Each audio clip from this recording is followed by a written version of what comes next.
سلام سلام سلام. 3 بار سلام کردم.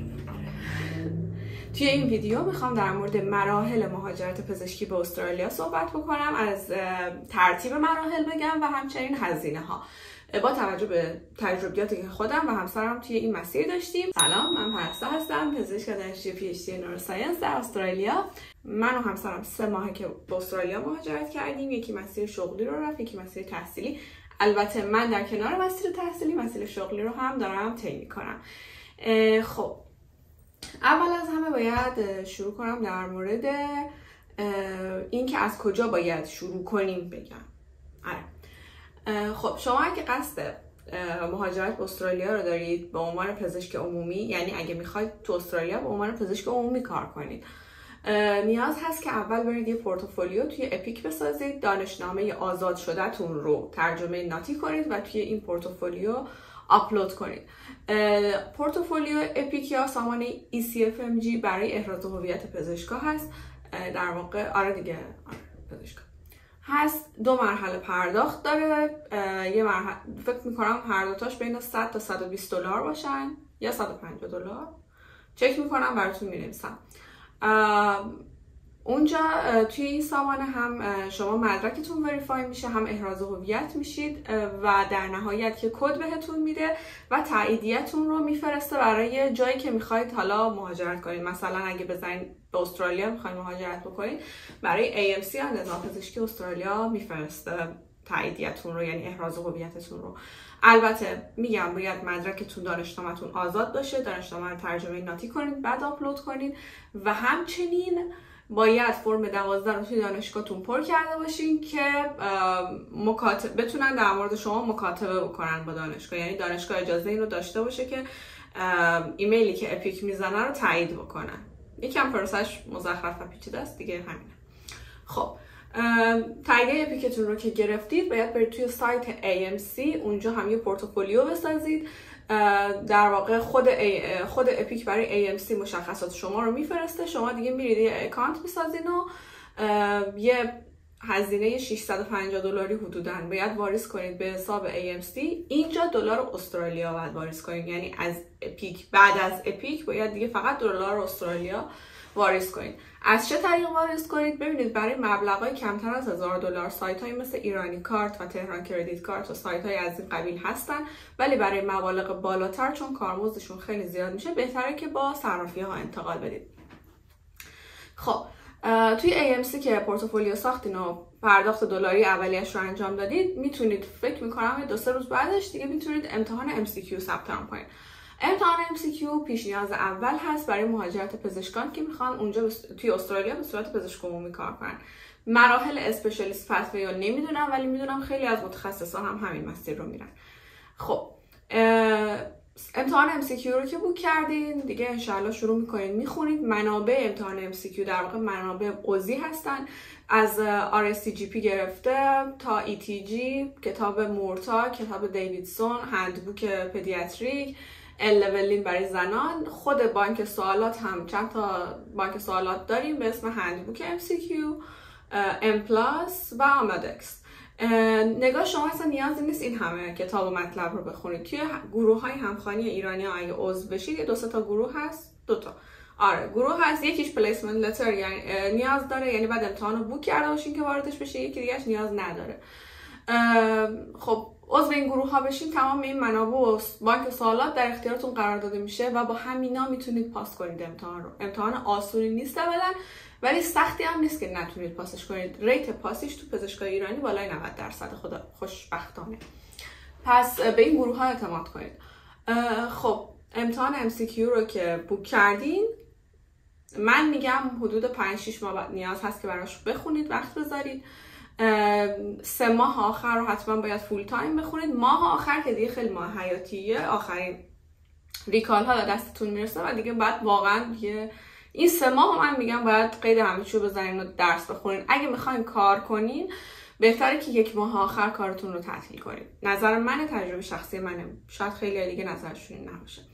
خب امتحان MCQ رو کجا برگزار میشه؟ خب بستگی داره شما کجا سیت خالی پیدا کنید. معمولا توصیه میشه که امتحان رو پنجشنبه، جمعه یا شنبه بدید. روزای دیگه ندید، چون هرچی به آخر هفته نزدیکتر باشین ریکالای بیشتری به دستتون میرسه. خب بعد ببینید توی این روزا کجا سیت خالی پیدا میکنید، تو چه سنتری. مثلا کوالالامپور، هند چندین تا سنتر داره، تایلند سنتر داره دیگه، ترکیه داره که همیشه پره، 4 نفرم بیشتر جا نداره. پس این هم بحث بوک کردن و امتحان دادن. نکات امتحان MCQ رو دیگه فکر کنم همه رو گفتم.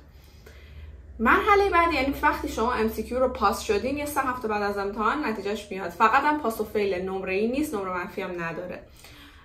نمره پاس که شدین امتحان MCQ رو باید برید امتحان زبان بدین. یعنی بهترین تایم برای امتحان زبان دادن این موقع است. اگه قبلش امتحان بدین یکم قضیه فورس ماژور میشه به خاطر ولیدیشن زبان، ولی امتحان MCQ ولیدیشنش مادام العمر، یعنی هیچ وقت اکسپایر نمیشه. بعد از MCQ پس میرید امتحان زبان میدین. امتحانات زبان رو من تو ویدیوی زبان کامل توضیح دادم در موردشون. زبان جنرالتون رو که انشاءالله خوب کردین، به آپر اینترمدییت رسوندین، میتونید امتحان OET، آیلتس، تافل یا PTE بدید که بهترینش به نظر من PTE. همه جوانبش رو من توی ویدیو امتحان زبان خوندن توضیح دادم دیگه، اینجا توضیح نمیدم. هزینه امتحان PTE هم دائم داره تغییر میکنه، چیز ثابتی نیست، بستگی داره چه کشوری چه سنتری بخواید امتحان بدید. توی سایت پیرسون چک کنید حتما اینو. خب امتحان زبان هم که دادید دیگه، اینجا الیجیبل میشید برای لیمیتد ریجستریشن. خب یعنی میتونید برید دنبال جاب بگردید.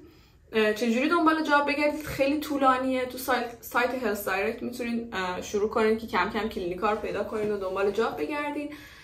بعد از اون که دنبال جاب گشتین و جاب پیدا کردین و اینترویو شدین و جاب آفر گرفتین، میتونید مدارکتون رو آماده کنین که برین امتحان پسکی بوک کنید. جاب پیدا کردن هزینه‌ای نداره، فقط هزینه‌اش ایمیل زدن. بعد ایمیل بزنید که امپلویرهای مختلف، مناطق مختلف بالا استرالیا، که یه کلینیک پیدا کنین که بتونن IMG بگیرن، در واقع بتونن به شما سوپروایزر بدن. خب بعدش میرید امتحان پسکی رو بوک میکنین. امتحان پسکی پرووایدرهای زیادی داره، یعنی یه سری انجمن‌ها و سازمان‌های پزشکی تو استرالیا هستن که این امتحانا رو برگزار میکنن از پزشکای خارجی. چند تاش خیلی معروف دارن، یعنی مرسوم‌تره که این امتحان پسکی این پرووایدرها رو بدین. یکیش کالج یا RACGP هست که هزینه امتحان پسکی توی این کالج حدود 2450 همچین چیزیه. یه پرووایدر دیگه هست به اسم IME، این هم حدود 2700 خورده اگه اشتباه نکنم، یا 2500 همچین مبلغایه. بعدی هم که اکرم هست که خیلی امتحان پسکیش سخته دیگه، توصیه نمیشه که شما امتحان اکرم رو بدید. بهترین رو در دسترس ترین امتحان پسکی همین امتحانیه که کالج میگیره. مزیت‌های زیادی داره، فرقی هم بین این امتحان‌ها برای آپرا نیست، یعنی برای نظام پزشکی استرالیا فرقی نمی‌کنه که شما با کدوم پرووایدر امتحان دادید. فقط مهم اینه که پسکی رو پاس کرده باشید. پس برید اون پرووایدری انتخاب کنید که امتحانش آسان‌تره، مثل کالج RACGP. برای امتحان پسکی گفتم که حدود هزینه‌اش 2450 تا 2500 اینها هست. چجوری برای امتحان پسکی بخونیم؟ منابعش چیه؟ منابع خیلی زیاده. توصیه میشه که یه توتر بگیرید، یعنی بگردید تو گروه‌های حالا پزشکان تو استرالیا، توترها رو پیدا کنید، ببینید کدوم‌ها بیشتر ازشون مثلا چی شده، رضایت داشتن بچه‌ها، بیشتر باهاش پاس شدن. اونو پکیجش رو تهیه کنید و شروع کنید باهاش درس بخونید. گروه‌های همخوانی برای پسکی هم هست، ولی اون بیس و دانش لازم برای امتحان پسکی، استراکچر امتحان پسکی رو بهتره که با توتر یاد بگیرید. برید بعدش تو گروه‌های همخوانی اونجا رول پلی برید، چون حالت اینترویو دارین امتحانه، باید مثل بیمار و پزشک هست، رول پلی باید برید. هم از نظر زبان و فلوئنسی میتونید کار کنید توی این رول پلی ها، بیشتر راه بیافتید، و همین که دانش پزشکیتون رو حالا چی میگن بیشتر، یعنی کاربردی ترش کنین، به کار بگیرین توی این رول پلی ها. خب امتحان پسکی رو که انشاءالله پاس کردید، بعدش باید وارد پروسه رجیستریشن بشید. رجیستریشن حدود 2000 تا 2200 اگه اشتباه نکنم هزینهش هست به دلار استرالیا. والا مدت زمان رجیستریشن نامعلومه، ممکنه بین 3 هفته تا 6 ماه طول بکشه. بعد از رجیستریشن باید وارد پروسه ویزا بشید. ویزایی که با پزشکان جوان زیر 45 سال باهاش میان استرالیا ویزای کار موقت هست که کلا 0 تا 100 هزینه های این ویزا رو باید کارفرما تقبل کنه. در واقع اسپانسر ویزای شما اون کارفرمای محترم هست. کل هزینه ها رو ایشون باید متقبل بشه. بعد از اینکه این ویزا حدود 3 هفته تا 2 ماه ممکنه طول بکشه، خیلی سریع میاد، مثل بقیه ویزاها نیست. این ویزاتون که اومد، بعدش دیگه میتونید بلیط هواپیما تهیه کنید و تشریف بیارید استرالیا. دیگه نگاه بچه‌ها خیلی از من میپرسن که چقدر پول باید با خودت بیاری، چقدر از جیب میخوری اونجا. ببینید شما وقتی با ویزای کار داری میای، یعنی میخوای بری اونجا سر کار، یعنی بهت حقوق میدن. بعد از مثلا 1 ماه که اونجا داری کار میکنی، فکر میکنم 2 هفته ترینینگتون باشه، بعدش شروع به کارتونه.